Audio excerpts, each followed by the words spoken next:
Hello and welcome back to Football 301. I'm your host, Nate Tice. Division preview series continues today. We got the AFC South. Feisty division. That's my biggest compliment I'll give. Feisty, interesting. Is that good or is that bad kind of interesting? We're going to figure that out. The person that's going to join me for the division preview today, my guy, Matt Harmon. How are you doing today, Matt? Great to see you. Good to see you too, Nate. Yeah, I was just going to call it a weird division if you didn't lead in any other way, because you were much nicer than me with interesting. So it's definitely a weird one. Certainly this one is for the freaks and geeks out there. That's for sure. Yeah, this is the sicko division, the sicko South. NFC South is like more like, oh, that's nice, Panthers. Oh yeah, the Bucks are doing some good things, like, you know, just kind of like shrugging. And then this one's just the like pinball division. There's gonna be a lot of points. This could just be a lot of ugly football. We'll see. Yeah, well, squinting. The breakout players will be interesting, so that's why I'm excited to get to those too. But yes, we're gonna be doing offense preview, defense preview, breakout players, and over/under win total predictions for every team in the AFC South: Colts, Jags, Titans, and Texans.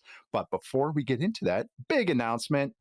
We're bringing the Football 301 crew to Sin City, Las Vegas, my town, in a couple of weeks for a Yahoo Fantasy Football Kickoff Weekend on Friday, August 22nd and Saturday, August 23rd at the Venetian Resort in Las Vegas on the Strip from 5 to 7 p.m. on both nights. You can catch me, Matt Harmon over there, Mr. Verts, Charles McDonald, and the rest of the Yahoo Fantasy crew at the Yahoo Sportsbook inside the Venetian.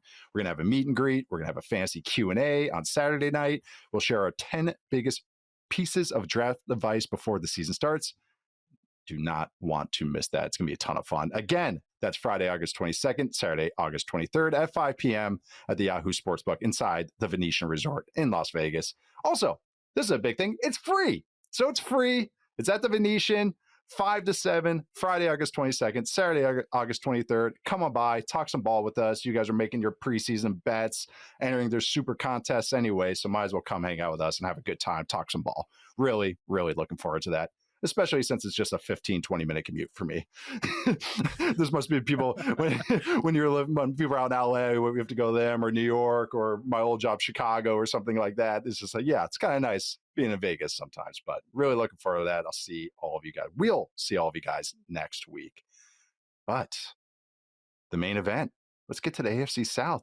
And we're starting with the defending two-time champions, the Houston Texans, who seem to go on these little streaks whenever the AFC South is a little weak. Bill O'Brien, they won the division year after year after year, and it looks like they're trying to do that again. But, you know, we'll get to the other teams. Texans, 10-7 last year, fired their offensive coordinator, Bobby Slowick, but returned a lot of the rest of the coaching staff. Also the O-line coach. We'll talk about that. Got C.J. Stroud at quarterback. They got dangerous defense with a great pass rush with some young stars on it. But we're going to start with that offense because it's going to grab a lot of people's attention. I can't remember for sure, but I for sure had them as a top 10 offense going into 2024. And I think you might have been the same, and I think Charles may have been the same. And I think we had the same kind of preview. Well, this could be a good offense. Wow, Stroud, Nico Collins, all this stuff. Hopefully the offensive line holds up. Spoilers, it did not hold up. It did not hold up. A poor run game, pressure every single week. Laramie Tunsil is gone at left tackle. All these new faces, young and some free agent vets. But Matt, I want to ask you, how are we feeling about this Texas offense? What are you focusing on? They drafted a couple interesting receivers out of Iowa State, 2 of them. But where are we at with the Texans offense? How do you feel? Yeah. Oh, man, there's a lot of places to go here. I'm pretty sure I was actually the highest on our top 10 offenses show last year on the Houston Texans offense. And I was definitely looking at the shiny object, you know, the receiver room and Stroud coming off of that great year. And, you know, just sometimes you think, oh, great quarterback, you'll figure the rest out later. Sometimes you don't. Also sneaky, what I feel like there's a lot of things that gets focused on why the Texans offense fell apart last year, but this is a great reminder, especially as you are coming into those fantasy football drafts and like people are hitting you over the head with like Instagram videos and training camp clips and stuff like that. All last year, you know, when talking about these Texans wide receivers, I kept saying, hey, like this is a really good room. And when you're kind of trying to rank the 3 out, the reason I had Tank Dell third was that he was coming off a major injury, and it was like, oh, you idiot, have you seen it? Like he's participating in camp. It's like, okay, well then your first 3 weeks of the season, you turn on the film, and you're like, that guy's wearing Tank Dell's jersey, but he's not Tank Dell. So that like the lack of the especially once Diggs went down and Nico also missed time as well. It's just like Tank Dell was not himself at any point, and now he's not even going to participate in this season at all. So we talked about it on this show because you kept saying it. You kept going like, Tank Dell doesn't look right. Like they're trying to make him look right, but it doesn't look right. I want to say they played the Patriots or something, and I remember you talking about that specifically. But I'm sorry to cut you off. But I remember you ID'd it early in September. You're like, no, he doesn't look right. He doesn't look right at all. Right. And it was just like that. That's why you got to watch the games, right? And not just like it's not just names. These guys aren't Madden players. They're not like, all right, he's back from an injury. Yeah. You know this, obviously playing the game, right? It is what it is. So that's obviously something that they did address this offseason was they really hit the receiver position hard. They added Christian Kirk, they added Jaden Higgins, they added Jalen Noel. And like Noel's a guy that, God, I got so good at saying Jalen Noel during draft season, and now I've kind of like slipped at it again. But they hit pretty hard. So you're not alone. Yeah. That they hit pretty hard. But I think my biggest thing, and I'm focusing on here, and this is like almost more of a question to you, Nate, is the system change and specifically like better pass protection rules, which is an assumption on my part. I don't know that for sure, but because the personnel is the personnel, like you're seeing it on the screen right now. They're still trying to figure out, like, is Ursery going to start at right tackle over Blake Fisher? I think based on training camp, probably. Cam Robinson, again, we know what the personnel is, but if they can just get better from a rules perspective and like picking up stunts and blitzes and stuff like that, is that enough to get this to the offensive line to a point where, all right, now we're playing pretty good football? Because I think two stats really epitomize what they were last year on offense. Number one, the Texans lost 217 yards on sacks with a stunt last year. The next closest team was the Bears with 175. That's a 42-yard difference between number one and number two. And they were the last 2 years under Bobby Slowick, they were 29th in first down success rate on offense. So their first down plays stunk. For whether it was run pass ratio or just even generally their pass game stuff on early downs was not all that good. So that really comes back to pass protection and offensive line rules to me, because personnel is what it is, Nate. But is that enough to really get us to a point where we're a functional offense and like more of a consistent unit? Yeah, how you just ended it, that's what they need to be this year. First off, their defense is the strength of this team, even if they have Stroud and everything like that. But they just can't be catastrophic. They can't lose all those yards on sacks. They can't be such a negative team as a run game on first down, especially because it just sets you up for failure. Wow, we don't trust our offensive line. We don't trust our rules. What's really getting the 3rd and 10 over and over when defenses can bring blitzes and funky stuff, but as opposed to maybe getting the 3rd and 2 and just being safer. And again, they probably wanted to, but their process and their teachings never matched up. And that's such a good stat with the stunts and everything, because that's the eye test. It wasn't just like, there's difference of offensive linemen just losing because they're just bad. And that was the Patriots offensive line last year. And we've talked about this, but the Texans offensive line was losing because guys were just not going in the right direction. And so they're already a step behind. They're stepping the wrong way. And in the NFL, you're dead. The talent is just too good that you can get away with it once in a while. And, really talented guys can get away with it, like Laramie Tunsil sometimes last year. But over and over, especially if you face better talent, they're just going to take advantage of that. And we've talked about this with Nick Caley, the new offensive coordinator coming in, is the only quarterbacks in the NFL that Caley's been around are Matthew Stafford era Rams and Tom Brady era Patriots. So, and he's used to the quarterback having some stuff to him, having control of the entire offense. And that's where some optimism for me comes, because I just think you can't get worse than they were last year. So the line coach has some Patriot background. It's not like I can say like he's great or he's bad. I'm assuming I would just say he's bang average. Well, okay, if he's bang average, that's way better than the worst in the league. And if CJ Stroud, even if they have those weaknesses, like, okay, one of the guard spots or one of the tackle spots, no matter what, this offensive line is going to have 2 weaknesses. So even if stuff goes well, I just envision it having 2 weaknesses. At least if Stroud is in control of the pre-snap stuff, because Bobby Slowick's a Shanahan guy, was all in the center to do everything. Stroud, I think, is very cerebral, very smart, and can handle this. At least he knows guys are going the right way. And if a guy loses one-on-one, it happens. That's the NFL. That's what we have to build to next year. But at least it gives them a chance. Stroud so many times last year didn't even have a chance to make a play. And it was just because guys weren't going the right way. And so when the quarterback knows their weaknesses, this is the whole Anthony Richardson thing with the sack he took, video still not coming out, is that if you know where your weaknesses are, at least I can figure out a way to mitigate it. I can use my legs, I can throw hot, I can launch a deep ball, I can burn the throw before the defender gets there. But if I don't know where the weaknesses are, well, then I don't know what the time should be in my head. Should I be getting rid of this ball in 2 seconds? Should I be getting rid of this ball in 3 seconds?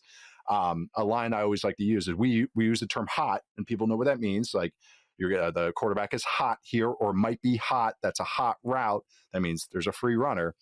Another term I like is that they're warm.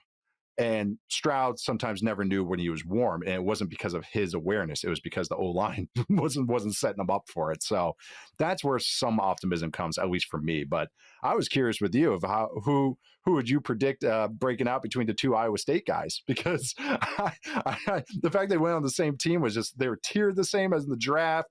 It was kind of which flavor you liked. And I was just curious which one to break because Jalen Noel looked good in the preseason against the Vikings last week. He had a kind of nice little catch and run on his screen. I'm like, yes, that's exactly what I want to see. So I was actually curious with you how you thought those two would break out. Yeah, and in addition to charting those Jaguars preseason snaps, as I mentioned on the last show, and writing my wide receiver fantasy position preview, could you tell I was stuck in the airport for a long time? I also did a little I was in the Charlotte airport for a minute. I did a little AMA on Twitter too, and somebody asked me about Jalen Noel, and the way I have been phrasing and thinking about Noel is right now, if you look at the depth chart, it's kind of tough to see how he makes his way onto the football field because he would be the fourth receiver right now. But he's just too good. He's good, yeah. Right? He will, like, talent finds a way, right? To use the Jurassic Park line, like life finds a way. I think talent finds a way sometimes in these situations. I got Jeff Goldblum right over my shoulder too. I was going to say, you dropping football or movie references. Well, Jurassic Park is one of the it's one of the, like, the 5 movies I've seen 100 times. So the entire series. I need to see the new one, by the way. I need to see the new one. I don't care if it's. Yeah, I don't care if it's slop. I'm just there to see dinosaurs F stuff up. Okay, that's all I'm there for. It doesn't matter. People ask me, why do you want to see those movies? I go, it's dinosaurs. There's dinosaurs in it. There's dinosaurs. What are we talking about here? What are we talking about here? Anyways, more? Yeah, right. Exactly. Pretty cool. What are we doing? Anyways, Jalen Noel, I think at some point will find his way on the field. Christian Kirk is a 29-year. He will be 29 in November. Good player, but probably doesn't offer the same dynamism that Noel does. Higgins, I think, is really interesting, and this is something I noticed watching their game back in the preseason, that he actually was taking a lot of X-receiver reps, which, we talked about this in the draft process. I'd actually prefer to see him as, like, kind of a jumbo slot flanker type. But I also think that, Nick Caley coming over from the Rams, how much they've just consistently weaponized their receivers with multiple alignments. I think if Jaden Higgins is even just taking X receiver reps on 30 to 40% of the snaps, Nico is the guy, we've talked about this. He's the guy that plays the Marvin Harrison Jr. role that everybody whines about all the time. And he's still one of the most dominant receivers in the NFL, number 1 in yards per out run over the last 2 years. Imagine how much more dynamic he could be if we're getting him more layups, slot reps, off the line of scrimmage stuff. So the Higgins stuff is easier to see how he fits in year 1 just on the field because he has more size. He's probably going to play more outside. But like Noel's the guy that I would bet on being better long term, even though he went later in the draft. Yep, I'm higher. I was slightly higher on Noel, a guy that, and we've talked about it endlessly, but like I kept thinking I'd like Higgins more, and I ended up liking Noel more. And Noel was my comparison for Noel, and this is so funny, was Christian Kirk, but he can block. And then he goes on the same team as Christian Kirk. It was like, well, let's not have him block it. Like, let's block his, like, his path to start. Literally block his playing time. Block him. Yeah. Noel too, and this is why I liked him, was he did some dirty work stuff in that first preseason game. And I'm like, that gets you on the field too. Hey, can you fit up on a safety? All right, well, we can get him out there and then trickle on as you get more time. If you can't tell, we're pretty excited about Noel.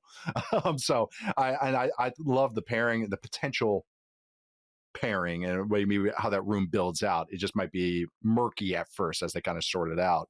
Running back room, not so much. Joe Mixon is hurt with a foot injury. Nick Chubb looks sad. Damian Pierce is hard to count on. And there we have the immortal Tare Ongabawale, go Badgers, still taking a heaping of touches in his first preseason game. And I was like, okay, maybe one of these young guys, these other guys get some touches. And they didn't really get touches till later in the game. Woody Marks had 3 carries for 4 yards. So not really much to go like, oh, I'm going to really extrapolate this, that this guy's going to take over this room. That would help me a little bit with the run game, but I think this run game is still going to be bottom 10. It just because the lack of juice in the backfield and just the O-line still having a couple holes. Ursary, you mentioned him, looked good. I meant to do a cut up of him, but he looked good in the preseason game at left tackle, and that fired me up a little bit. Blake Fisher, not so much. Yeah, but man, sounds like Fisher Fisher has fallen behind on that right tackle battle. But what do you think they are from a run game perspective? Do you think they lean into like the traditional outside zone stuff, or more of like the gap stuff that we've seen them run in LA, obviously where Nick Caley just came from? I know he has got a varied background and stuff like that, because that I think that'll answer a lot about the running back room too, even if it is Joe Mixon, who knows? He's the ultimate like falling knife in fantasy football right now. Like he just goes late. It's just like, okay, you're looking at his name versus some of the other dudes in the queue, but you probably just don't want to even touch that right now. So like Dameon Pierce had a great year in their gap heavy run game in his rookie year, completely falls off the face of the earth when they go more traditional zone. I think Woody Marks is probably more of a zone scheme runner and a pass down guy. So I don't know. What do you think? Like, do they lean more into the traditional outside zone stuff or more gap stuff? I think they introduce more gap stuff because I know Mixon's so good on zone too. That's what's hard, but it's just because where Caley's come from, not only with the Rams is, I think he's a Josh McDaniels guy as well. And McDaniels runs the crap out of gap scheme stuff. So that's where I just think it's more implemented in this offense. It might be more 2 tight end looks. Yeah, he is. Yeah, because he's a McDaniels guy. So like that's to me is gap scheme. I think it's just varied. I'm not going to say that they go full in what the Rams have done, where their fastball is duo. I think it's more just a sprinkling of a little bit of everything just because of who they have. Also, their offensive line is kind of a mixed bag. Like as far as body types, it's not a bunch of beefy dudes, some athletic guys in there. So it's like that's a little mixed bag too. So I will say there's just gonna be a little bit more variation than what they've had. I think that's where most run games are going anyways, maybe outside of Atlanta and Pittsburgh. But we'll see. But no, just to sum it up, I think for me at least, I'm excited to watch Stroud, especially the pre-snap operation. I really am. I think more and more of these quarterbacks getting the keys to the offense is really cool. It's more fun to watch. It's fun to kind of just see what they can solve and figure out. And I'm saying it again, I think he's one of the smarter quarterbacks in the league, one of the smartest. And so I'm happy that they say, no, we trust him to be like a vet, like we had with Stafford in LA or with Tom Brady, the GOAT, like we had him controlling everything in New England. It's cool that they're giving him this trust. I'm very curious to watch how it unfolds throughout the season. Going to the defense, though, this is a little more fun. Probably the best unit in the division, if you're looking at all 8 offenses and defenses, special teams. I mean, pretty easily. I think we all had as a top defense, one of the top defenses in the NFL. But where does the Texans defense grab you, Matt? Do you have questions about them? Who you point out as a star? What are you focusing on this year? Because I do think it's a very, very fun unit. Yeah, I had them second in my defensive rankings when I was absentee on that show. But I like, spoiler alert, I think I might pick Will Anderson for defensive player of the year this year. He just seems like he's kind of in the Aiden Hutchinson archetype that I went last year, just like slightly hipster pick. That's a good pick. But only slight hipster, I just think he's going to be really good this year. He's already a really good player. The whole damn defense is good. The whole secondary is good. My only question is just they do have some secondary issues right now, specifically like at the safety position. Jimmy Ward has a legal issue going on right now. CJ Gardner-Johnson has a knee issue. Jalen Reed, one of their backup safeties, he's also dealing with injuries. So when this is like nitpicking what is going to be a really, really good unit, just with those corners and those 2 edge rushers, it's going to be hard to not be a great unit. But that's like one thing that I think is worth monitoring over the next few weeks. Same. That's what I looked at. And also really the health of Aziz Al-Shaair, which I'm not saying he's unhealthy right now, but him being on the field is paramount for this defense to stay as a top unit. I think they go from an elite unit to a above average to good unit when he's off the field. They run a lot of nickel and light bodies out there. But last year when he got suspended, I got some good on-off stats with Azeez Al-Shaair. I compared him on the defense show to, I'll go movie reference here, Spider-Man 2 when Tobey Maguire Spider-Man is holding the subway and he's getting strapped. I just watched Spider-Man. I just watched all 3 of those Tobey Maguire Spider-Mans on the plane rides that have been taken the last few weeks. See? So very fresh in my mind. Keep going. Shout out Sam Raimi. But no, he's pulling. That's Al-Shaair in this defense. The pass rush is outstanding, and the back end could be one of the best in the NFL. And there he is in the middle, just holding it all together. Because when he was on the field last year, which was a majority of the season, this was the Texans ranks. Here we go. First in EPA per play, 0.15, or I should say negative 0.15 EPA per play. The Broncos last year were first at negative 0.1. So that's significantly better. 0.12 EPA per pass, easily first. Triple the Broncos rate, essentially. Suplex rate, success rate plus explosive play rate, first. Eagles, they would have been first, slightly above the Eagles. They would have been second in yards per play allowed. They would have been ninth in explosive plays allowed. But this is where it gets really interesting with Al-Shaair off the field and why he is so important. They cannot go through a whole season with Henry To'o and another guy out there, because when Al-Shaair was not on the field, they ranked 20th in EPA per play. So they went from first to 20th. They ranked 30th in EPA per pass allowed. So they went from first to 30th. First with Al-Shaair on the field, 30th with him off the field. I just want to emphasize that. EPA per run allowed, they were 5th with him off the field. It's actually not bad. But then suplex, 17th. They go from 1st to 17th. Rushing success rate, they go from 3rd to 19th. Yards per play, they go from 2nd to 14th. Yards per run, they go from 4th to 23rd. Explosive run rate, they go from 16th to dead last. You could feel when he's not on the field, because this defense that's going to be quarters based, that put the 49ers thrive in this because Fred Warner covers so much. Al-Shaair is kind of like a lesser version, but a good player. When he's not on the field, it's like, all right, well, you're putting a lot on the linebacker to cover, to run, defend the line of scrimmage against the run. So when he's not on the field, that's a big voided area that gets that offenses can attack. And so that's why I keep focusing on Al-Shaair, even though he is not the best player on this defense. He's the most important player on this defense. But look at the back end, though. All right, you got Derek Stingley, who elite all-pro corner. Kamari Lassiter, good player already, could create one of the best corner duos in the NFL. Bullock is a good player at safety. Yeah, and then Jalen Petrie, when he's healthy in the slot, is a dynamic slot player as well. But this defense, they run man coverage, and they rush 5 on 3rd down, and they say, block us, beat us. And they just dare you to do that. And I don't think anyone in this division can do it consistently. So that's why I'm just curious to see, like they're going to take it to you on passing downs, man-to-man coverage, lock you down. They're first in passing success rate allowed last year when they were in man. All right, beat us. I don't know if there's a lot of offenses outside the top offenses that can actually go toe-to-toe with this defense. So very, very excited about this unit. All right. Yeah, everything you just mentioned there is why I have breakout player Kamari Lassiter, just to transition us there, buddy. I love a corner.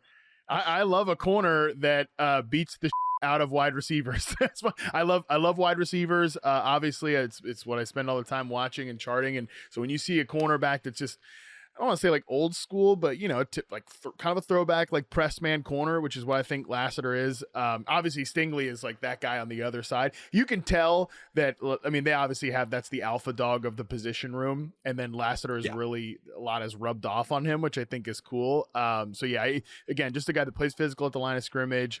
If he's less, just typical like rookie cornerback mistake prone in year 2, I'm with you. I think this could be one of the best cornerback duos in the room and in the league. And yeah, you're going to need to be one of these like very condensed, motion-y offenses to get away from these two guys. But then they still have some pretty good players on the inside from a nickel standpoint. So tough secondary, but I think if Lassiter makes the leap this year, we're talking about one of the better corner duos in the league. Yeah, they ranked last year. So NGS, Next Gen Stats. Lassiter was my breakout player as well. So this is kind of nice. I actually said pick between Bullock and Lassiter, and you got one of them. So last year, nearest defender, when coverage stats, nearest defender, next gen stats has this. The corners that ranked second and third in success rate allowed as the closest defender among NFL corners, Derek Stingley, Kamari Laster. Only behind Nate Wiggins was first, which I actually thought was really, really interesting as a rookie. I know we like Nate Wiggins on his pod, so I'm good with that. But only 1 out of 3 times that those two corners were targeted, Laster and Stingley, was a successful play for the offense. 33%. That's outstanding. So yeah, very, very excited to watch that duo play. All right, 9.5 wins for the Texans. It's a good number. What do you got, Matt? Over, under 9.5 for the Texans? Yeah, it is a good number. I'll go over. I think they could be a 10-win team this year. I love how much you pointed out about Stroud not being like the typical Shanahan like cookie cutter quarterback. Not every quarterback needs to be. And I think that he's actually a guy that will play better with more put on his plate there. As long as the pass protection is not 32nd in the league, I just think they have too much receiving talent on offense to be a bad offense again this year. And the defense is, like I picked them as the second best in the league. So just really good team environment overall. I think that I 9.5. I also picked the over. Same thing. I view them as a 10-7-ish team, just because the division, even the division's a little feistier. I just think I respect that defense so much, and they have the competent quarterback play that I think they can figure it out. So, like you said, as long as the pass protection is even like 22nd or 20th, that like this quarterback and these receivers can create explosives. Like this offense is going to have some ups and downs as far as efficiency, I think, because of the run game as well. But I think they can thrive with some explosive plays, and I think they can get there. But there's going to have some weeks when they can't. But I'm excited to see it kind of unfurl throughout the year. All right, we're going to take our first break, and then we'll come back with the Colts and Jags. All right, we are back with the Colts from Indy, 8-9 last year in 2024. Started to make a run. Then they faced the Broncos. Jonathan Taylor dropped the ball at the 1-yard line. They tapered off as the season went along. Anthony Richardson was benched for Joe Flacco throughout the year, then put back out there. We had a lot go on in Indy. Fired defensive coordinator Gus Bradley after this year. Enter Lou Anarumo at DC. But still, Shane Steichen, a head coach. Still got quarterback battle going on, although there's been some positive reviews of Richardson until he dislocated his pinky after taking a hit square to the chest. We previewed the AFC East or AFC North that day, and I was like, I'm interested if David Ojabo can do anything. And then that night, he did something. knocks out AR. And I was like, oh, I didn't realize that was going to happen so quickly. But yes, this Colts offense with all of its young receivers that I know you have to chart left and right. They drafted Tyler Warren, tight end out of Penn State, who they're already feeding plenty. But what are you focusing on? Who's going to catch the ball? Who's going to play quarterback? What are we focusing on, Matt? It's an interesting team. First of all, before we take the red meat, which is just obviously who's going to play quarterback. First of all, I just want to point out Jonathan Taylor was third in the NFL in rushing yards per game last year. Probably got to be like one of the, because I think he made that big mistake in the Broncos game, which I think like sort of solidified, hey, this is the season's over, even though it felt over for a long time. 102 rushing yards per game in the NFL last year, third, behind only Saquon Barkley, Derrick Henry, and well ahead of Bijan Robinson at 85.6 for fourth. So I mean, he had a really good year last year. But the focus here is quarterback. Like, who's going to play quarterback? And it's been very snip snap, like in the OTAs and minicamp. And every time they'd talk about consistency, it felt like, all right, Danny Dimes is ahead, probably going to open the week 1 starter. Oh, Anthony Richardson, shoulder injury. Yeah, it's another step back for AR. And then, he's been getting these really good training camp reviews. Okay, Colts are like, look, I'm Chris Ballard. Patience. You got to be patient with the guy. What are we talking? Yeah, we believed in him the whole time. And then he gets himself blown up in the preseason. And it's like, well, can't really count on the guy. Making mistakes, getting injured. Well, it's probably back to Danny Dimes again. So, I mean, my initial instinct on this when they signed Daniel Jones is tell me how everybody here doesn't start a game and everybody gets fired at the end of the year. Like both guys start games. Shoot, I even posed it to Charles while you were gone, Nate. Like I think Riley Leonard could have like a week 8. Your boy Riley Leonard could have like a week 18 weirdo start in there somewhere. Pod, you talking about Riley Leonard? Come on. Yeah, I was like, I think we got to set the. I think I set the. I don't remember, but I think I set the line somewhere like Richardson 8.5 over under games, Danny Dimes 5.5 over under, Riley Leonard 0.5, and I think we took the whatever. Who cares? Doesn't matter. But it's like, yeah, I think that was my first instinct, and as much as I truly love some of the pieces of this offense, and I think it would be a good environment, I just don't trust either guy to give them consistent above average quarterback play throughout the course of the season, because I think Daniel Jones, Nate, people just don't realize how much meat he leaves on the bone at this point. I mean, watching Malik Neighbors last year, there's no plays down the football field, and these guys are all definitely some outside of Alec Pierce. There's a lot of short to intermediate options here. I mean, shoot, even A.D. Mitchell's been getting hyped from training camp. I'm like, did you guys forget that he might be the 5th most targeted player on this team if he can't beat out Pierce for the starting X receiver job? And that's what we're talking about here. Like, there's so many guys to get the football, and I just don't know how they're going to get maximized this year. Yeah, that's I'm trying to figure out the receivers too and the tight end too, because I'm like, I like all of them. Like, that's what's so funny. It's like, none of these guys, I'm like, I know, and I'm just like, yeah, no, I like Alec Pierce. I think he's one of the best deep ball guys in the league. And then I know we both like Downs a lot. He's a great slot. And then it's like Pittman is a valuable guy, Steady very Eddie, useful type of player. Steady Eddie. And then A.D. Mitchell's got so much juice. And I'm like, yeah, no, get him. Well, actually, I want him to develop. Oh, no, I want Downs to get that ball because, oh, shoot. Like, I don't even know as an outsider, and I can only imagine how they feel on the inside there. Yeah, it's not good when your GM, Ballard brought up Baker, Mayfield, and Darnold, like, hey, teams casted them off and thought they were, left them for dead. And it's like, yeah, they went to like 4 different teams in the meantime. Yeah, right. They figured it out. You're right. Anthony Richardson, when Anthony Richardson is the Vikings starter in 2029 or something, then he's going to, that pick will look great for you, Chris, when that happens. It will look great. And your comparison looked amazing. And the Daniel Jones, like, why they signed him, I could see, like, oh, okay, we'll do RPOs and we like our quarterback to be able to run, and Jones is a great athlete. And it's just, the thing is, it's like, yeah, but this offense also needs you to launch the ball. If you just live off RPOs, the safeties are going to play at 8 yards. And guess who does not launch the ball ever is Daniel Jones. Ever. Doesn't throw over the middle and barely throws go balls. Like, he does not want to throw deep, and he doesn't want to throw over the middle. He doesn't throw anything with timing. It's how he's been since Duke. This is how he has played since Duke. He's the exact same guy. And like, as a backup, fine, but like as a competing for the number 1 job, not what I want. Like, as a backup, he can get you out of a game because he can run. Totally. Like, guys that can run, that's fine. I know I'd almost rather see Leonard in this offense too, because he fits this type too.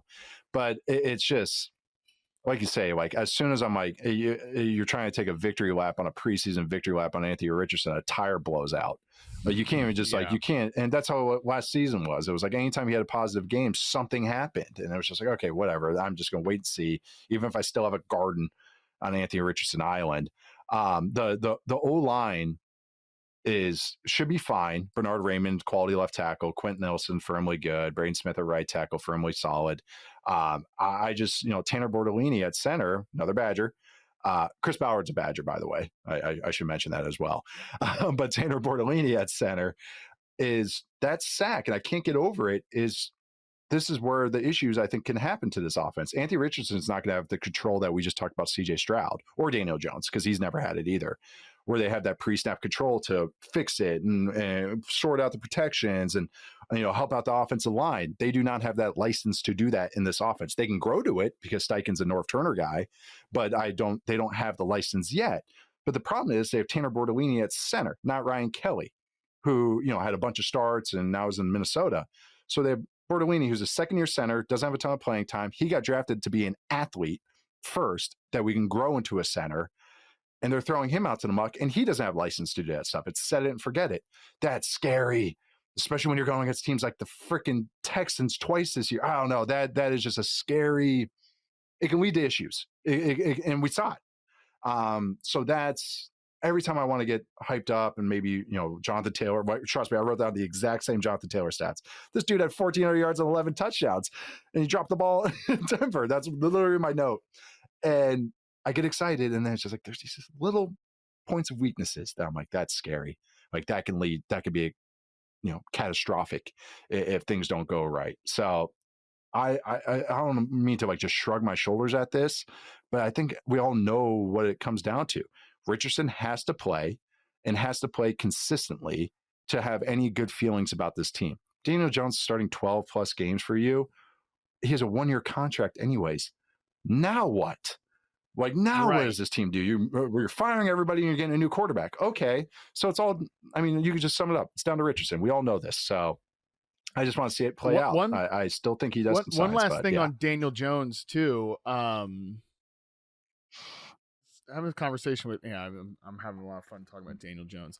I was having a conversation with our quarterback charter at Reception Perception. Corey Kinnan does a great job for us. He was talking about like somebody they just need somebody to meet the Minshew minimum here. But that year, 2023, you mentioned all the RPOs and stuff like that.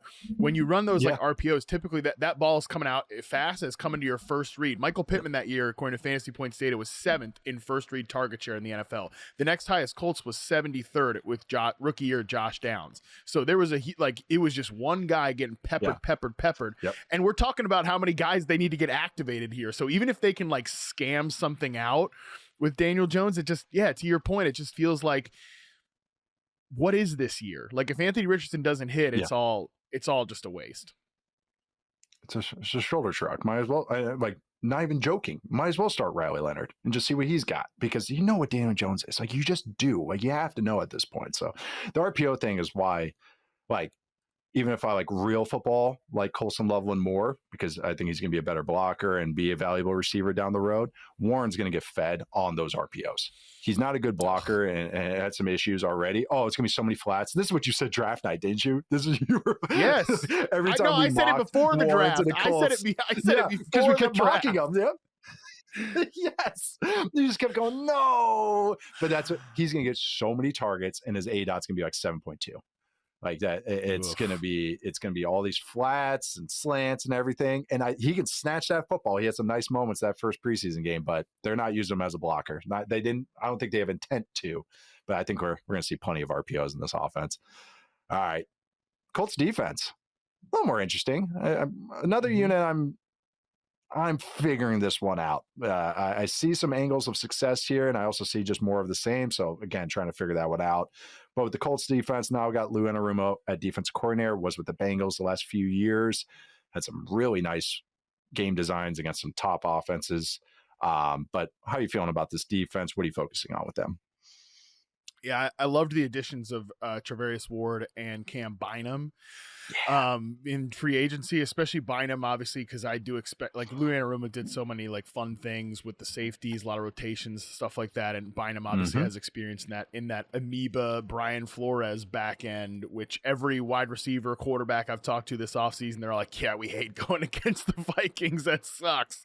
It's just so tough to figure out. And so I think that'll be a big thing for them. Looking back at the Colts last year, towards the bottom of the league in man coverage rate. Ward is a guy I think you can trust in one-on-one situations. So they definitely did not have a cornerback that they could trust last year to do that. Yep. And then they were 4th most cover 3 rate, which of course they were, because obviously Gus Bradley was the defensive coordinator. So I expect them to play a lot more various coverages. I do expect some more one-on-one man coverage looks with Travarius Ward and, whoever's the wide receiver going across from him. So, yeah, and I think your hope is that the coverage on the back end improves to a point. Because, God, I mean, watching this Colts defense back last year, guys are just getting wide open, and it's the Colts are helped juicing up those success rates from the other players on reception perception that they're going against, baby. So Texans played them twice, so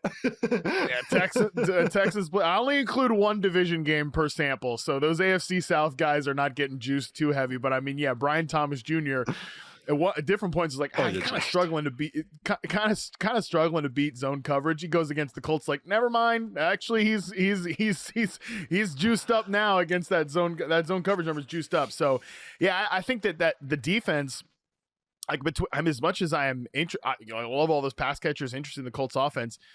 The defense actually might be the more like, hey, I'm more encouraged to go back and watch this unit on film this year just to see what it looks like, because I think it will look very, very different. Breaking down the defense got me a little bit. God, I can't do this again. We'll get to the over/under win totals, but I can't. No. The Colts siren song every freaking year I've been in media. I just someone's got to tie me to the ship mast and not let me just hear the siren song of this Colts, because the defense, I was like, okay, all right, you still got Grover Stewart in the middle, the best run stuffing D tackle. Still got DeForest Buckner. Latu's got some juice. I don't think he's going to be overwhelming, but he's got some juice on the edge. Okay. But again, I just got to be realistic. This Gus Bradley was one of the most frustrating play callers in the NFL for me, because he does the same stuff he did 10 years ago, has not adapted his game at all, no matter what the stop was, no matter what his personnel was. And they had a bunch of good run stuffing defenders. So the philosophy of the Legion Boom defense was, we'll be undersized in the front seven. We'll win with speed, but how we make up for that is we rotate a safety into the box. So we win with numbers as opposed to outright size and strength. That is the philosophy of day one. It's funny how these guys lose these things when they go to new places. But so he's loading the box over and over with Grover frickin' Stewart manning the middle. You do not need to load the box. You need to go empty. You empty the box and run cover two to help out your corners that can't cover anybody. And I feel insane that you have to explain these things. I'm like, Gus, I get it. Cover three was so good when you had 5 Hall of Famers running around on your defense. You don't got that now. So you got to change.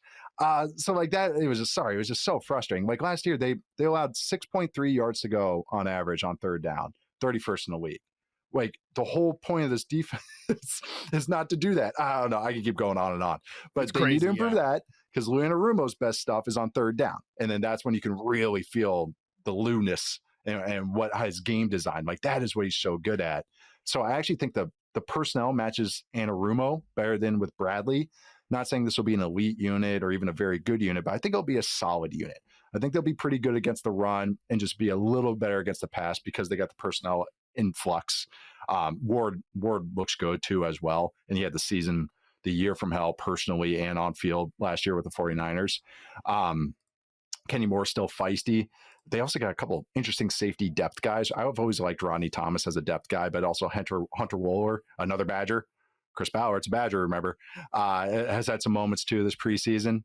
So I'm interested in the defense. Again, I don't think it's a top 6, top 8 unit, but at the end of the season, if they're like 12th, I would not be shocked, just because they have interesting pieces with Anarumo dialing it up. So, again, feeling okay about them. All right, breakout player, though. Who's your breakout player for the Colts? I'm actually really interested in what you have to say, because I just went gut instinct here, or whatever my gut said first off, and just fired it out there. Man, it's funny. I did not do that. I waffled on it pretty hard because, look, would I absolutely love to sit here and say, my guy, Josh Downs, is going to go from a guy that's like an 800 yard receiver to a guy who, because he's one of the most efficient. Let me just talk about Josh Downs for 2 seconds. Yeah. He's a guy who's one of the most efficient receivers in the NFL since he entered the league. He's been any like time you're looking at like top 10 yards per route run, first downs per route run, he's always popping up on there because he's so good. He's a great young player, but I can't sit here and say, oh, he's going to be nobody on offense is going to get maximized and then pick Josh Downs, even though he's 13th in the NFL in first downs per out run last year. I can't sit here and say he's going to be he's going to break out this year. 10th in the NFL in successful targets per out run, which you use a metric you really like. So last year one of the most efficient guys per route. Okay, can't say that he's going to be a breakout guy. I'd love him to go from like 800 yards to 1,100 yards. Can't say that. So I just went to defense and I said Latu is going to break out this year because the hope again is that the coverage is better on the back end. The pass rush.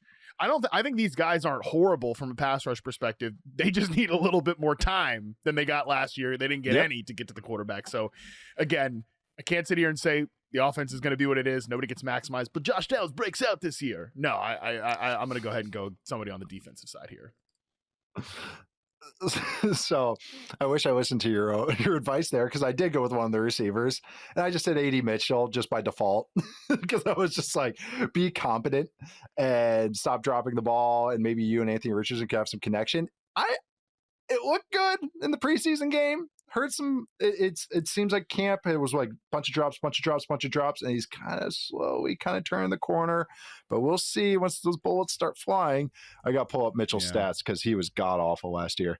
What was he? Okay. Oh, that's including running backs. Yeah, but he was in the bottom half of success rate, all that stuff.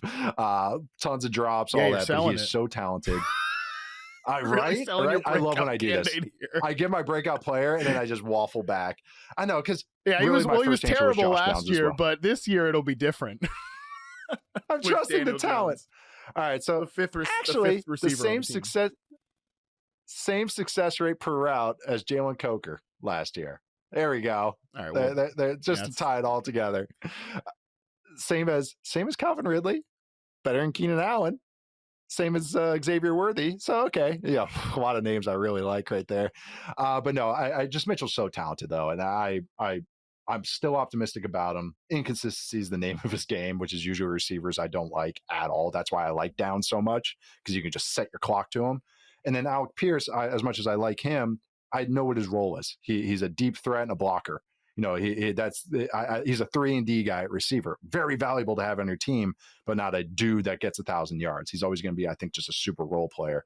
And then what am I going to do? Say Anthony Richardson when they're still in the middle of a quarterback battle? And I didn't look at the defense on it. So yeah, AD Mitchell is my answer. Degree angle. That's your breakout player. Yes. Right. It's fingers like it looks like Torrey Holt. No, I know. And then I was high in Mitchell going into the draft. Still have some optimism about him, but yeah, it's tough. Over under win total though. 7. What are they at? 7.5. What do you got for that one? Over under wins 7.5 Colts. I'll go under. I mean, I gotta go see over. It to believe it from a. Oh, you sick! I freak. know. I gotta see it. The thing would be to say they win the division, which I'm again tie me to the mast. Don't let me get there. No, but it's this Colts. I'm glad you went under, because it's like just let me just have the over, and I'm fine with that. I'm sure Charles is under too. All right, moving on to the Jags, who went 5-12 last year. Trevor Lawrence got hurt. Doug Peterson is fired. The rest of the staff is wiped out, or most of the staff, I should say. Did not end well for the Peterson regime. I think he's happy about it. I'm sure he is playing 36 holes today. New GM, James Gladstone / Tony Baselli is in there. Just a total regime change with a quarterback that they're invested in, which is always an interesting, how does this work out the next couple of years? Traded up for Travis Hunter. Moving up from the 5th pick to the 2nd pick, took him receiver. I'm going to go receiver / corner, because I think that's exactly how they're considering him now. But I think I'm kind of leading the witness here. What are you focusing on with the Jags offense, Matt, especially with a receiver / corner that broke your charts, basically, it seemed like, during your charting during the prospect era going into this draft? Yeah, somebody's got to give True Media a heads up about the wide receiver. I had to like include defensive backs when I was looking at the preseason stats to get Travis Hunter on the field. Oh, with like primary position and stuff. Yes, primary position. We got to get. And they're not alone there either. So definitely, there's some. He's a unicorn, right? This is an unprecedented situation. So the databases are going to have to figure out what to do with this too. But he's certainly, I'm sure all the data guys are so pissed off. It's like Y2K. It's like, I don't want to. The code doesn't say this. Why do I have to add this now? Yeah, the scrapers. Is that what we call them?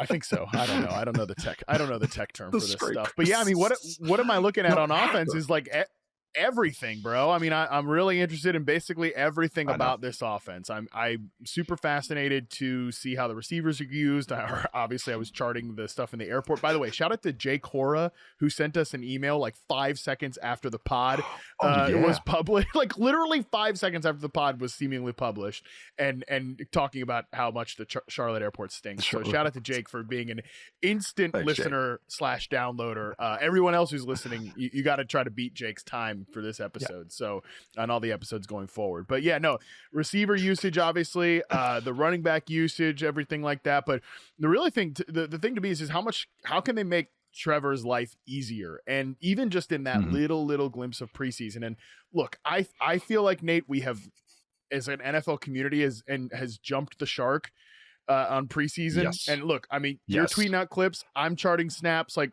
we're a part of the problem here. But I do miss the days when we didn't have to pretend that preseason was this like, all right, we solved it all, we figured it all out. But but I will say, just even in that first drive, you can just see the little glimpses of, all right, the running back screens, the Travis Hunter screen that was called back, just those like quick little inbreakers to Travis Hunter as well. I think Trevor's going to just have so many more singles and doubles available to hit with guys that can actually do something with the ball in their hands, which is just not. I like some of the players they had previously, but that was really not the case last year and several years under his run here with the Jacksonville Jaguars. Yeah, and even just the comfort level, you said he had a route to Brent Strange, who I'll talk about in a sec, but he, on that play, it's a classic in the Shanahan offense. It's slot choice, and the choice route was Travis Hunter, which I was like, oh yeah, we're cooking. So the choice route was Travis Hunter, who wins, but the read on that play is you read the linebacker.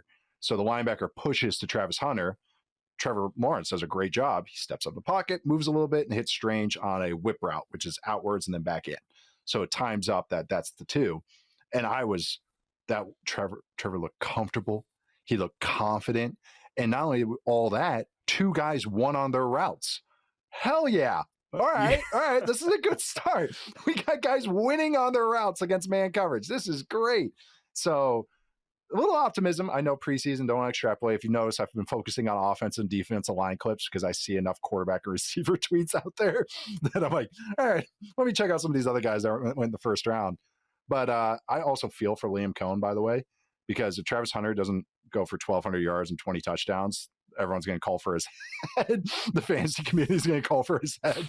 The Jags have I don't know. There's a lot of cowards in the fantasy community that do not want to take Travis Hunter where he goes. So I think there's enough cowards out there that you probably won't get too much heat. There's enough cowards. No, you're just hedging.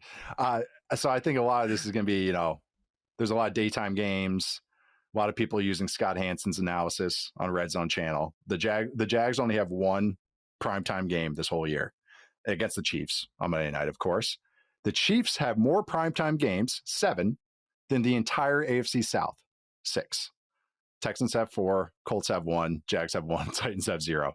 So there's going to be a lot of our discussions. Will probably be a lot of the national attention for this division, especially the Jaguars, though, because it's going to be one of those things people check box scores as opposed to what's unfolding. And I think how it all unfolds is really one of the more interesting subplots to me in this entire NFL, period, is how Travis Hunter is used and just how he looks, because he's so talented, one of the most talented players I've ever watched. And I just want to see it work. I really do. I have, I wouldn't say pessimism, but I have, doubts about how some aspects will work. But the thing is, you don't really get this type of player a lot. So that's why it's hard to, am I going to use this chunk of everybody else with the outlier? We'll see. The O-line has me feeling anxious. Just that's what's kind of holding me back from really getting optimistic about what can go on. But I am excited about this offense. BTJ is a star. I had him as 10th on our receiver ranking show. The running back room's kind of meh. However, I'm not a fan of ETN. I think he gets traded. Tank Bigsby, kind of meh to me. I think the staff thinks he's meh as well. But Bashal Tutin, their 4th round pick, it's his backfield. It's his backfield this season. I think by month 2, he's the starter. He's getting his touches. He's got juice to him. He runs hard. This TD run, the preseason game was a really good, tough run. Solid vision, runs with a good base. Has a fumble issue. We'll say that. But Tootin, I think he's going to be the guy that takes over the backfield. Yeah, 4th round pick out of Virginia Tech, but he's got some real juice, and they need that in the backfield. But yeah, the receiver room, I really like BTJ and Travis Hunter. I really like Diami Brown. I think he's slotted into he's an outside receiver, but going to be used in the right way in this offense. So there's some nice things going on. I think they need one more offseason. They don't have a 1st round pick next year, but they need one more offseason to get that offensive line juiced up a little bit more. Wyatt Millam is their guy they took on day 2. He looked solid at tackle in the preseason. But yeah, that has me feeling anxious. But I think there's going to be some explosive fireworks with this offense. And how Hunter's used is going to be really, really interesting. A lot of slot, I noticed, which probably seems right. I mean, just move him around and get him the ball. Great point about the receiver screens, all that stuff. Defense. Anthony Campanelli is their defensive coordinator. I think I said that right. It's Italian. They came from the Packers. And I know we don't want to extrapolate too much from preseason, but the Jags defense looked rough in the preseason game. Not a lot of good coverage going on. But what are you expecting out of this Jags defense? What are you focusing on? Yeah, Mason Rudolph tearing him up with his mustache, I believe. Yeah. I was like, is that Mason? Okay. He was gonna. Hey, don't worry. The Steelers were gonna start him and win 10 games like they always do. If Aaron Rodgers hadn't decided to, come play for them, don't worry about it. I think for Jacksonville, not a lot of good coverage last year either, Nate. Which is where it is gonna again. We don't want to just keep talking about Travis Hunter, but like how he mixes in here. Obviously, he came in with the defensive backups. This is where I think we've jumped the shark on the preseason usage stuff. He could easily come out and start at corner and be like a backup receiver next week because that's how they've been treating it in camp. Like it's kind of gone practice by practice. So I'm not going to be just officially, okay, he's never going to play on defense, but I mean, Jordan Lewis, really good nickelback. Tyson Campbell, good corner. You mix in Hunter here as well. I do think I think the cornerback room could be okay. It could be like a good, solid unit. And it's just interesting. Like they have a lot of, I think like good young players that could maybe take a step forward. Trayvon Walker has gotten better each year in the NFL. Josh Hines Allen is a guy who's still in the prime of his career. He's not an old guy. Like Tyson Campbell, like I said, is a good player. Even a guy like Devin Lloyd, I think, maybe took a step forward last year as well. Could he take another step this year? I just don't really know like what Campanelli is going to bring here as like a defensive architect.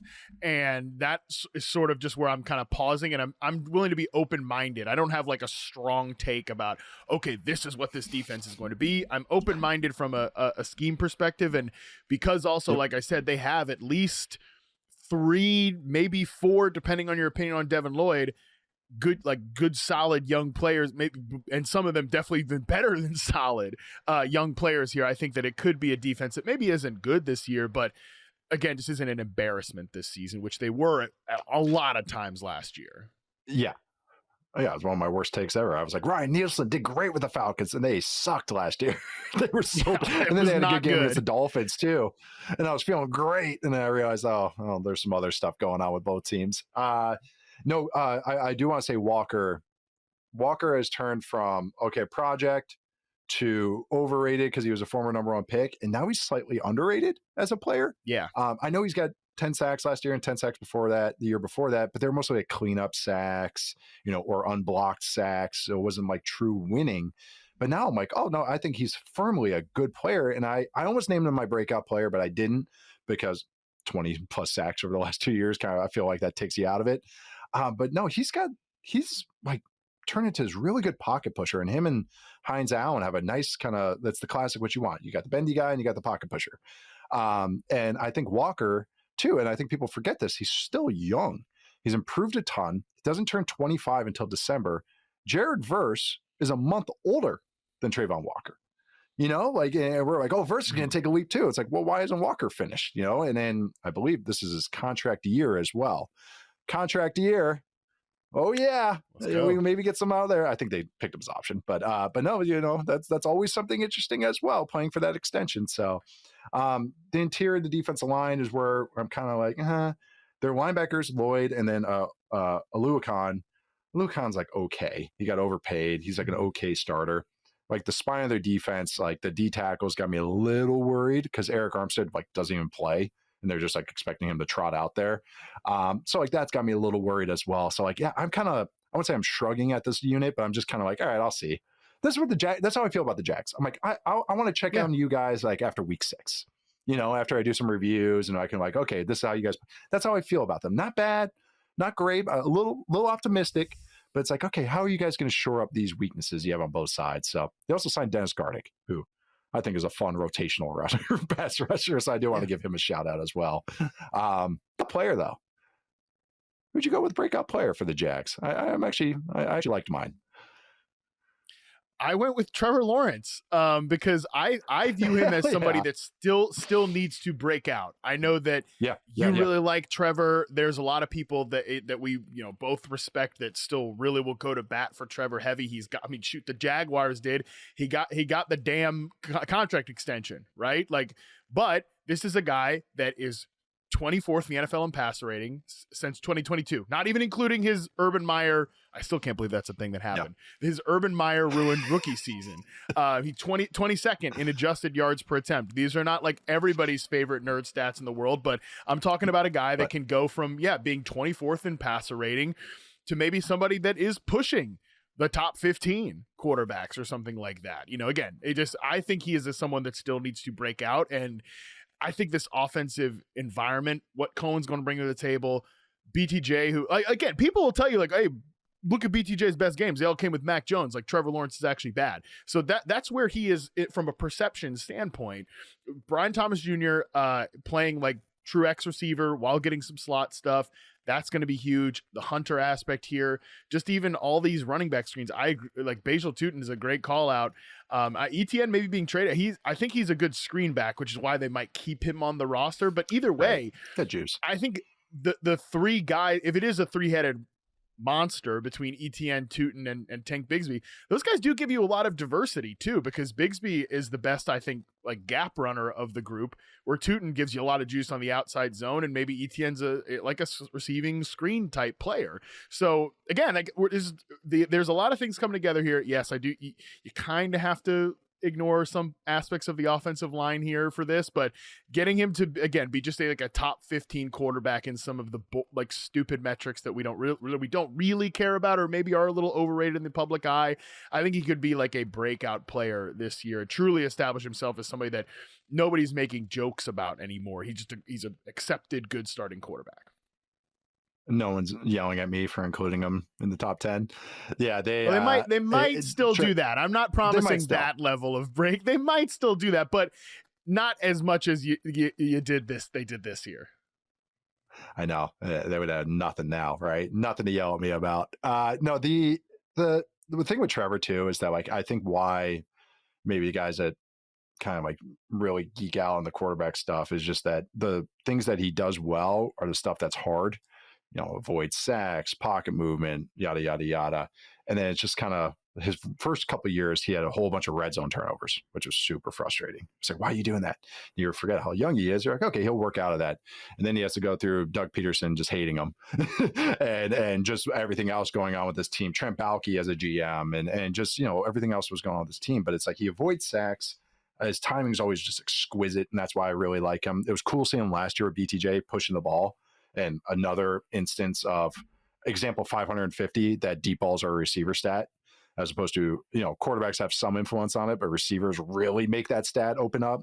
It's just, I think some of the athleticism stuff too. I'm just interested to see how it all unfolds this year. I'm optimistic, but maybe I should have waited one more year to include him onto a top 10 ranking. But I've always just been a fan because it's hard stuff he does, but he does have to work on consistency.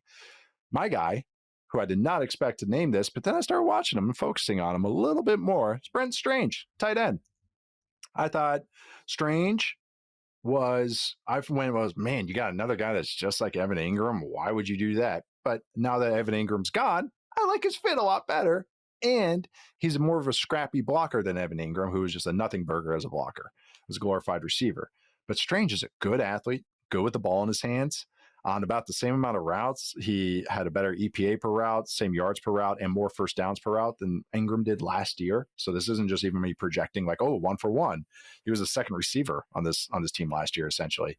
But Strange is a good tight end. And I think he's going to take a little leap this year.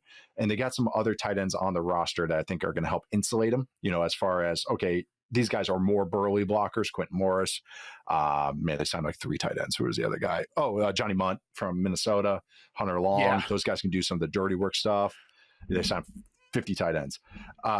I like Strange. Yeah. So I like Strange and Hunter and BTJ, even Diami Brown, they gave a handoff to. But Diami Brown's got some speed too, more vertical speed. But yeah, there's a lot of speed. That's a lot of team speed. Mm-hmm. Tootin's got speed. Like you just keep mentioning, they got some more juice on this offense. And I think Strange is a part of it. I went from like, I kept making fun of the Jags. I was like, you drafted Strange over Tucker Kraft, but now I'm like, okay, actually that's not that bad. Like Strange is a good player too. Kraft can block a little bit better, but Strange's got some juice to him, so he's gonna be my breakout player. Thank you for including Trevor Lawrence, so I didn't have to. All right, win over under total here, 7.5 for the Jags. What do you got here, Matt? Oh my God, just to tell a quick story here. Part of my travels the last week or however the hell long I was gone, I went up to New York to do like a Yahoo corporate event with this one of me and Jory Epstein, who actually lives in New York, would just show up at this event and just talk to some advertising folks. Hey, we got some great content, look at these cool podcast hosts. I was mostly like, yeah, Jory does real work, I sit in my office and talk. Talk football with these guys, whatever. So a lady comes up to me in like the middle of the event, she just goes, question for you, are the Jags going to be good this year? And I was like, oh my God, you asked me the most difficult question possible. I was like, well, they're never good. So there's that. Starting point there. They're really never good. I was like, but I actually have a lot of optimism for them this year. So, it's laid out my reasons why. So for that reason, I mean, because I am optimistic, I'm going to go over on the 7.5 here. I think they can be, maybe not, they're definitely not going to be a complete team. They might not even be a playoff team, but I think they could be like a legit 8-win team. I think the offense has so much juice and is going to be so difficult to defend. It's really hard to get past just how much of a bind Liam Cohen's offense put people in last year. And like you said, I think they're pretty deep in terms of useful players. You even mentioned Parker Washington, who I think like is a cool little glue guy in the receiver room too. And I like your Strange optimism. The backfield's interesting. So I think the offense can be dynamic enough to get them to like 8 wins. And if some of those young players that I highlighted on defense can maybe take another step forward, even if I don't really have a strong feeling about that side of the ball, I think this can be an 8-win team this year. Yeah, they have on both sides, they have enough. It's just that obviously they're far away from being a contender, but like as a wild card playoff team or a 9-win division winner, that's a path. Like even if it's not perfect, and as I broke the roster down more, I'm like, okay, I think the offensive line is crippling. Like in the long run when they face better teams, I think it's fine enough. And I think the one thing I will say with Liam Cohen, because he is a McVay guy, those guys aren't fools about how the team is built and how to kind of make sure that the run game gets going to help everything else out. But again, you got to see it, and so that's why it's kind of, I'm gonna say I'm hedging, but trying to figure it out. I'm going with over. I'm actually pretty confident with the over at 7.5, but I'm not saying 12 wins. I'm saying 8 or 9. Yeah, because I just think they have enough juice on offense. They have a fine operator at quarterback that I think like you say, can have an ascending year. And they got enough juice on defense with some guys that can get after the passer. They have a good corner in Tyson Campbell. They have fine linebackers. Like they have enough fine to like get through this division and steal some wins. Not steal some wins, outright win games, but maybe steal one from the Texans or steal one from a true contending team. So I'm going over, like a slight over here, but I feel fairly confident in that. It's a fun team. Like, it's a fun team to figure out. I should say that. They're one of my, I've always kind of keep an eye on the Jags, but this is a team I'm really like focusing on this year. This is going to be a weekly watch type of team because I'm just curious how it all unfolds. All right.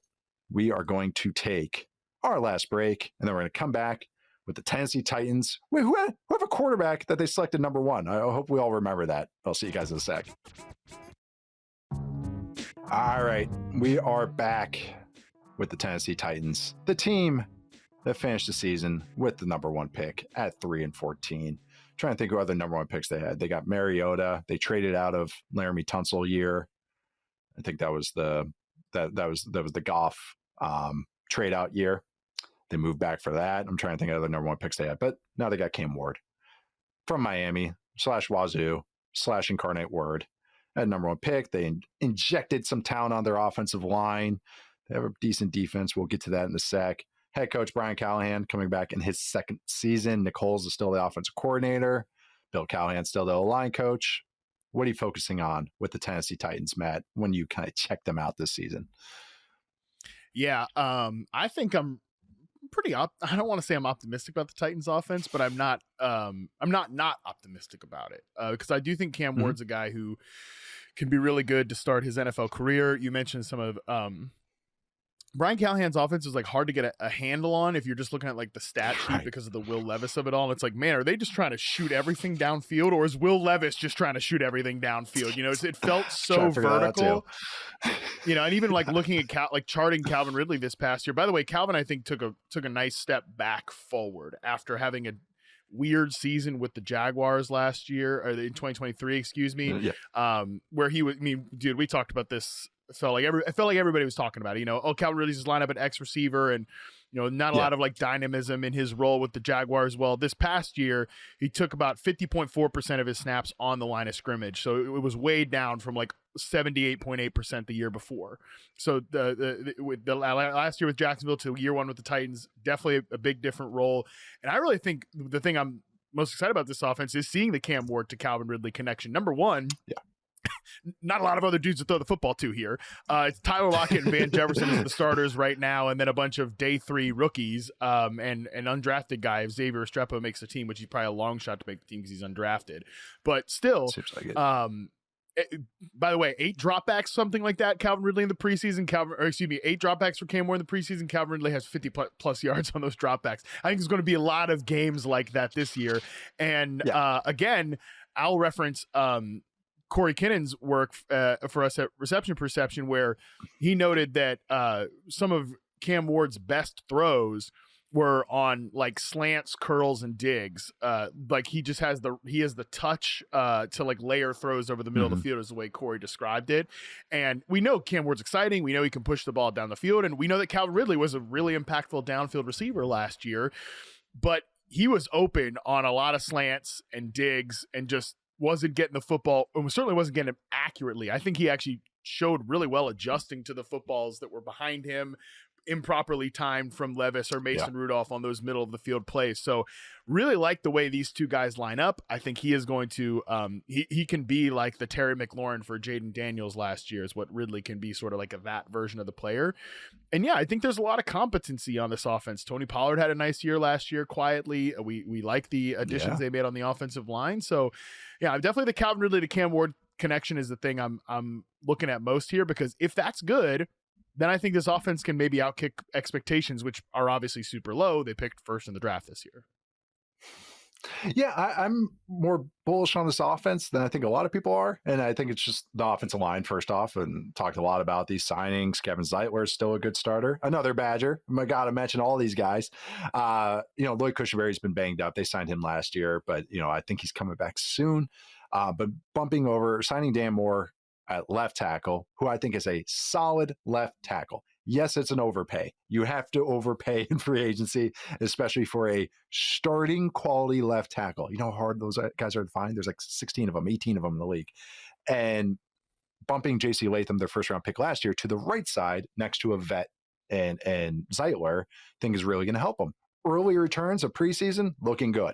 I know it's the Bucs, backups, preseason, all that stuff, but Latham looked more comfortable. He was firing off the ball a little bit quicker. Skoronski looked great. Tony Pollard probably had his best pass protection rep I've ever seen in his entire career in this preseason game against the Bucs. I was shocked it was Tony Pollard. I was like, who is that? That's Pollard?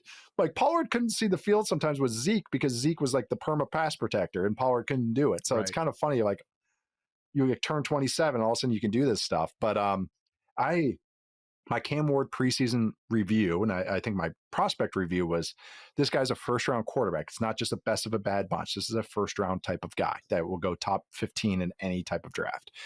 I thought he did a nice job in his first action, even with some of the mistakes. He had a nice out route to Calvin Ridley.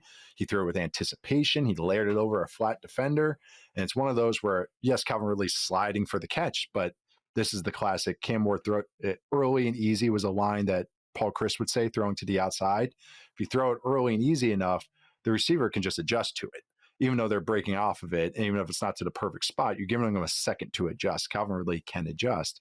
I thought he tried a whole shot that I love the aggression on, but also it was like, do that in preseason, maybe not the regular season.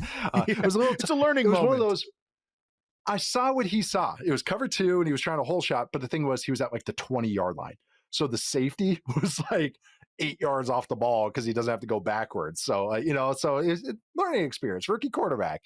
But no, outside Calvin Ridley, if like A.O. Manor can turn into something, okay, I'm feeling a little bit better. The tight end room's actually decent. Chig Okonkwo, I always just call him Chig. Nice little yak guy.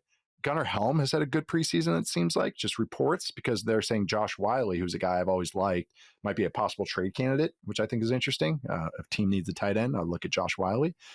But man, O-line with an interesting young quarterback, I think it could be fun. I know they got no national games, but I think Cam Ward's a very exciting player who I think people don't really realize how he plays. Like I compared him to Rodney Mullen, the skateboarder, before the draft, where it was because he's doing funky things, but he's technically sound. Like his timing is really good.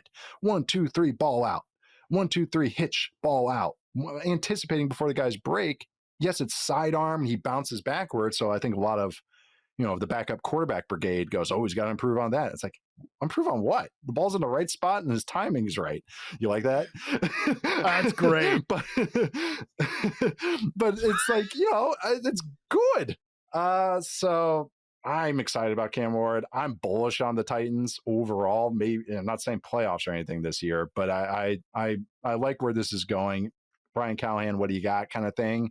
But man, there's some decent things going on here, especially the O-line and Ward and enough weapons in Calvin Ridley. So yeah, Titans offense, I'll be really checking out. The defense had some nice stretches last year. They could be a tough out. They got a really good interior duo in Jeffrey Simmons and Tavondre Sweat, who had a nice rookie year. He had first round talent. He fell in the draft because of concerns like getting a DUI right before the draft.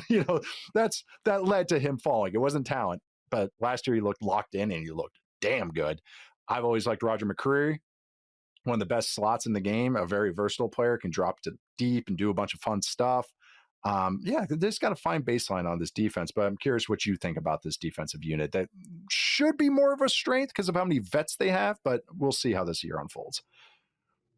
Yeah, and I think Denard Wilson obviously comes off a tree, Baltimore, that we really like and respect, and I think tried to do some cool stuff last year. You kind of undersold it by saying they had nice stretches. This was one of those that it felt this way watching their season last year. Yes, watching the Titans last year. Football 301 will actually do that. Your favorite show is not doing that.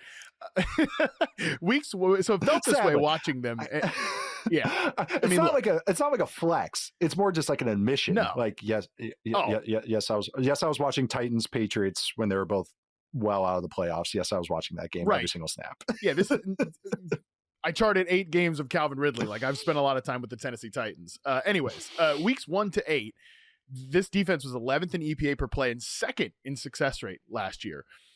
Week 9 on, they were 29th in EPA per play and 24th in success rate. So and again, it felt that way, right? It felt like, oh man, they actually, I remember again, some of their early season games, their defense was playing well. Tavondre Sweat and Jeffrey Simmons were pretty awesome. But then to me, that stat sort of exemplifies a defensive unit that is very imbalanced. Like I do think Sweat and Simmons are a really good duo. They have players elsewhere. You mentioned McCreary, who can be a nice nickel corner, but L'Jarius Sneed was just like a nothing burger for them last year. We don't really know what we're going to get out of him this year for multiple reasons. And they had 0.0 edge pass rush last season. And looking at the depth chart this year, I'm not really sure that we're going to get it this year. That feels like let's get to 2026 and start solving that problem, because obviously they let go of Harold Landry, who Mike Vrabel had a nice easy catch for him there. He gave Couldn't him a wait. soft landing. he couldn't wait to get Harold Landry, who the Titans Swooped him couldn't right wait up. to get rid of. Always good stuff there. But yeah, so again, I think they do have some nice players. I really like the Sweat and Simmons duo on the inside, but some big holes here still remain, which I think they could maybe split the difference between those two extremes, which would be nice enough on defense.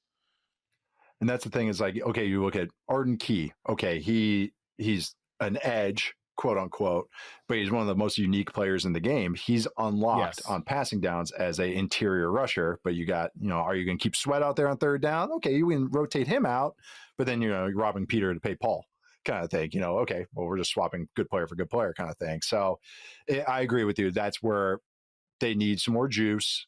You hope, Simmons can bring it. Simmons is awesome. He's an all pro caliber player every single year. But again, it's like, I like what they have, but they need more. And that's kind of how their offense is too for me. It's like, but they got a nice little pinpoints here. Like Draymond Jones was a kind of a bust for the Seahawks. He's more of a burly guy, kind of a tweener type. So again, it's funky. It's like, I don't know if I like that for them or don't, even if I think the player's okay. But he's not going to provide anything on third and fourth down. So it's really, I think basically anyone that's listening to this can tell. It's like first and second down, probably a good defense. Third down, we'll see. That's really where my questions are. When passing downs, third and fourth down, we'll see how they go. But I think the baseline's okay, and they just need to sprinkle more. I do like Kevin Winston Jr. too, which was a safety drafted from Penn State. So I want to see him play a little bit this year as well. Breakout player.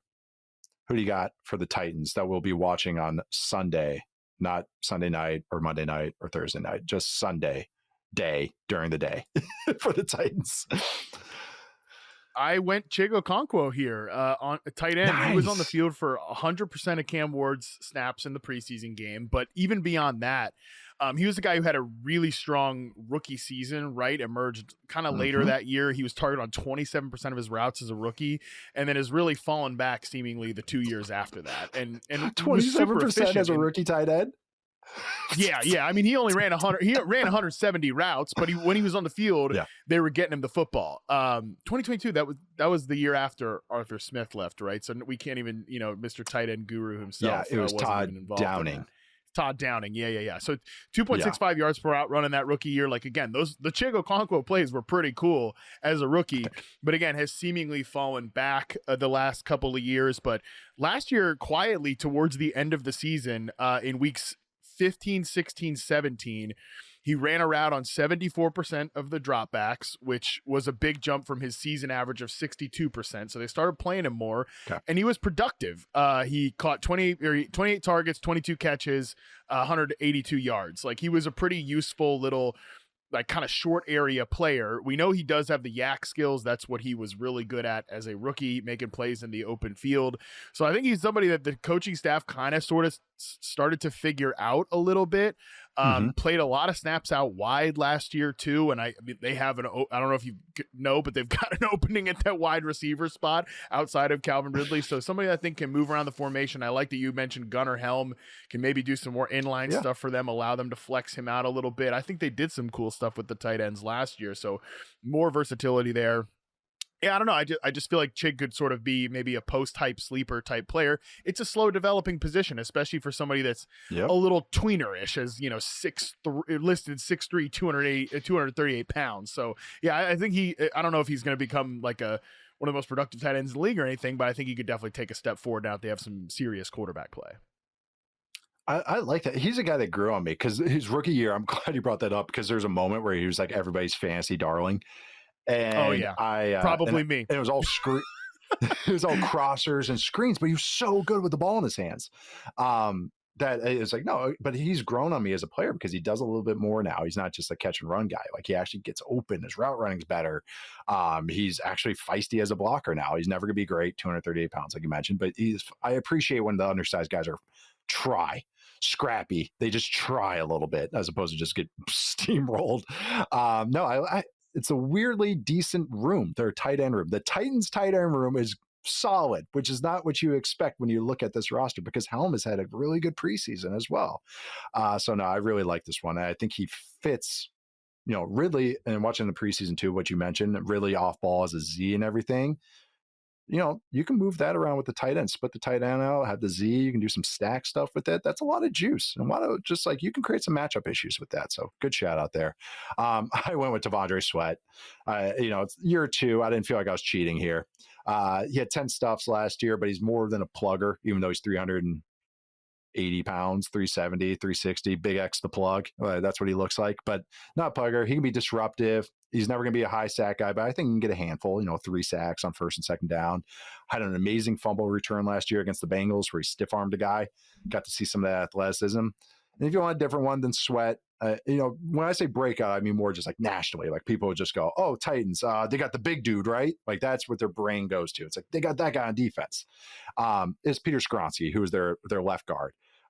Has kind of just shown flashes, maybe having a non-rookie, someone out there next to him, maybe calm him down a little bit, get him more consistent because he's had some really good moments.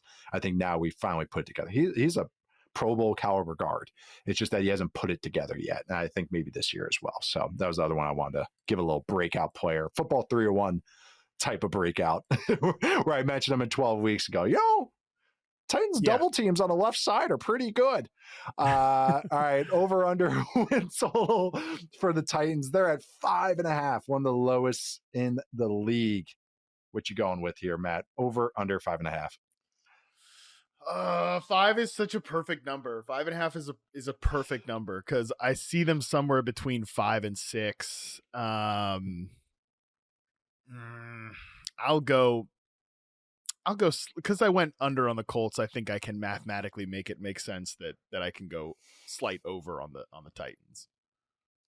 I'm curious if you're going to go 4 for 4 over here because you went over on the Colts and over on Jags. I went over all of them, right? Yeah. I think I'm going over. These guys are so low. It's like I know, Nate but Tice, I see it as AFC 6 South wins. sicko. I think I can honestly do over for every team. There's only one winning record, which is actually kind of perfect for the AFC South. Right? Yeah, that makes sense. 9 wins, 10 wins, 8 wins, 6 wins here. We'll do it like that. But no, I don't know. I think there's more to this team than people realize. I think there's more to Cam Ward than people realize. I think people already forgot about Cam Ward being the number 1 pick. His game was on national TV, preseason game, week 1. Usually we go nuts about whoever the number 1 pick is in their first preseason. Nobody cares about the Titans. If Titans fans are frustrated. Yeah, if Titans fans are frustrated about it, I empathize with you guys a bit because I see how this kind of unfolds, especially a team that's got a lot to prove. There's going to be a lot of jokes and memes because people watching Red Zone channel, yada, yada, looking at stats, looking at fantasy, but kind of empathize with that a little bit. Maybe your owner has something to do with it. I don't know. She's a little iffy, but I'm going over here.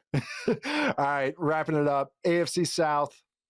Who are you picking to win this division this year, Matt? Yeah, Texans.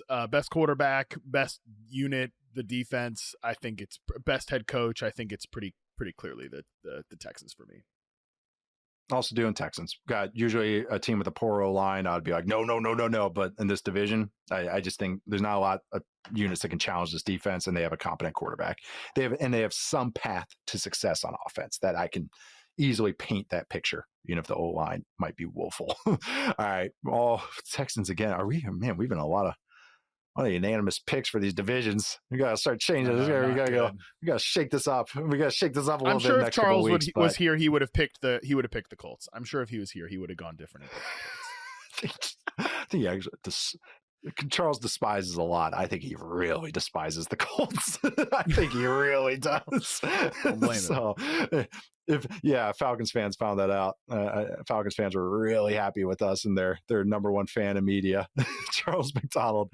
Speaking of Charles, we're closing it out today, and Charles will be joining me on Monday for the NFC East. Yes, we're looking to the East next week. NFC East on Monday, AFC East on Wednesday.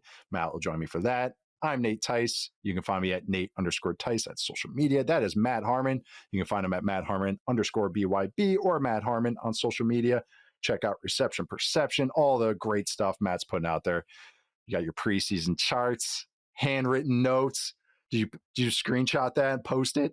Something really formal and official. I put it into a paste. Google spreadsheet and posted it. I did not screenshot the lined paper, which probably had like protein bar residue from the airport or whatever the hell I was doing. The classic coffee loop stain on it, all that good stuff on it. But no, Matt's doing a bunch of great work, so make sure you check it out. Subscribe to us, follow us, rate us 5 stars. Hopefully, watch us on YouTube, on the Yahoo Sports YouTube channel. Make sure to subscribe there, rate us there, all that good stuff. Thanks to Stone, Madison, and Ingrid behind the scenes for making us look and sound good. Thank you all for listening. See you guys next week.